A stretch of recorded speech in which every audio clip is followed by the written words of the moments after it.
This one is arithmetic series. Now the first one is sum of n terms. Now this is a proof that needs to be memorized. Now there is only one way of doing the sum, and this needs to be memorized, so please pay attention. The first thing that we have to do is we have to write down all the terms to show the sum of the first n terms. Now in order to prove that sum of the first n terms is this, let's do it individually. In other words, let me say it manually. So sum of n terms means first term, which is a, plus second term u2, which is written as a plus d, plus third term u3 is written as a plus 2d, and on, and the last term, nth term, is going to be a plus n minus 1 d. So that's the first n terms. So let me just write it down here. The formula for nth term is a plus n minus 1 d. That makes the first term u1, second term u1 plus d, meaning a plus d, u1 is considered a, and the third term is a plus 1 less 2d, and on like this. So sum of n terms means first term, second term, third term. You add up all the term and you get up to the n term. You just add it up. That's what it means. And now if you take a look here, that's what I did exactly, but instead of just u1, u2, I just written them in the format. Now let's do one more thing. Let's write this again, but this time I'm going to write the last term first. So that means a plus n minus 1 d first, and the first three terms at the end, because it has been reversed, a plus d plus a plus 2d. So that's how it is working here now. Now what we can do is we can add the two term, adding this two. What happens if you add Sn with Sn? It becomes 2Sn. And if you add these up, it's interesting, every term will always be, let's check, a plus this one is a plus a, twice a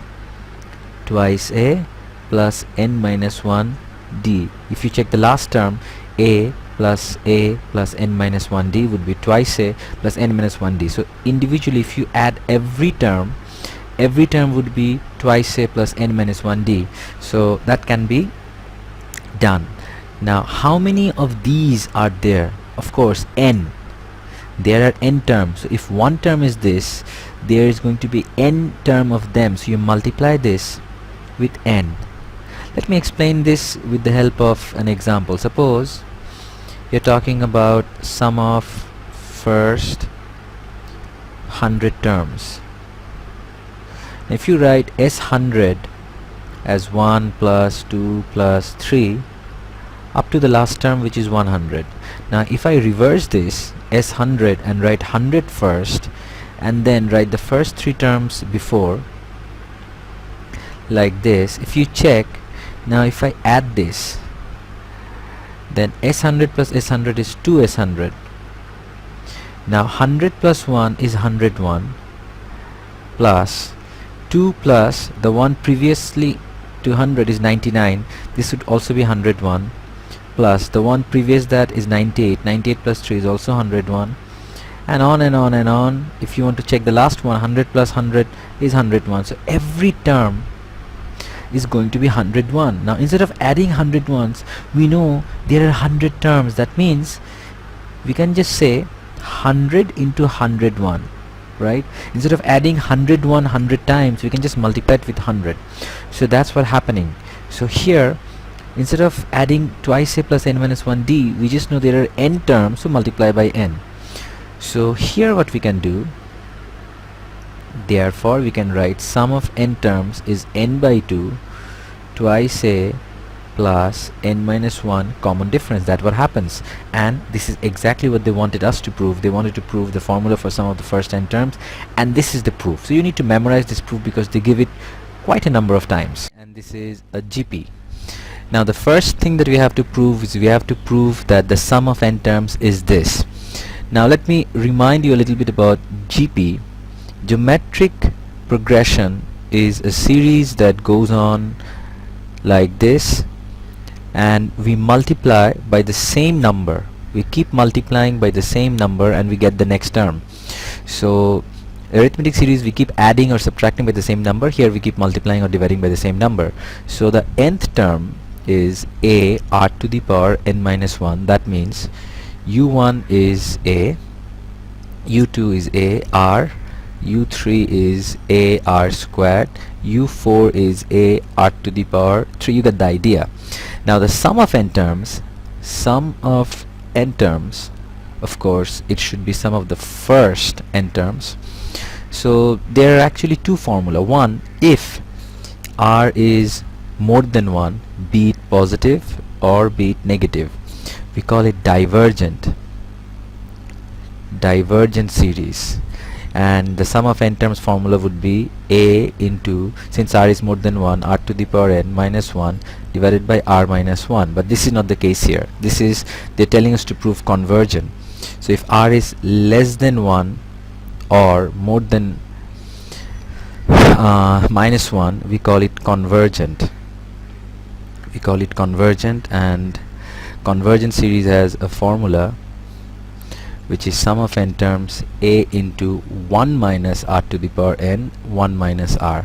One more thing, if it is convergent, it has one more thing called sum of all the terms, or sum to infinity, which is written as a by 1 minus r. We just get rid of this term. This can only happen if it is convergent. So this is the basic rule. Now we have to prove that sum of the n terms is this. Now in order to do that, the first thing that we do is write the sum of n terms like this: u1 plus u2 plus u3. So u1 is a, u2 is ar, u3 is ar squared, and on till the last term, which is a r to the power n minus 1. So what I'm talking about is, we are just writing sum of n terms like this: u1 plus u2 plus u3 and up to un, because sum of n terms, you're just adding up the term. That's what's happening. And I'm putting the value of u1 as a, u2 as ar, u3 as ar squared, and so on. Then what we can do is we can multiply r and write it again as ar plus ar squared plus ar squared into r is ar cubed, and it goes on like that. And the last one will be ar to the power n minus 1 into r is n minus 1 plus 1, which will be r to the power n. So this is how it is working. Now if this is, for convenience, let me call this equation 1 and let me call this equation 2. So we need the r to the power n later on. So we need this one, 1 minus r. It should be this minus this. So we can write subtracting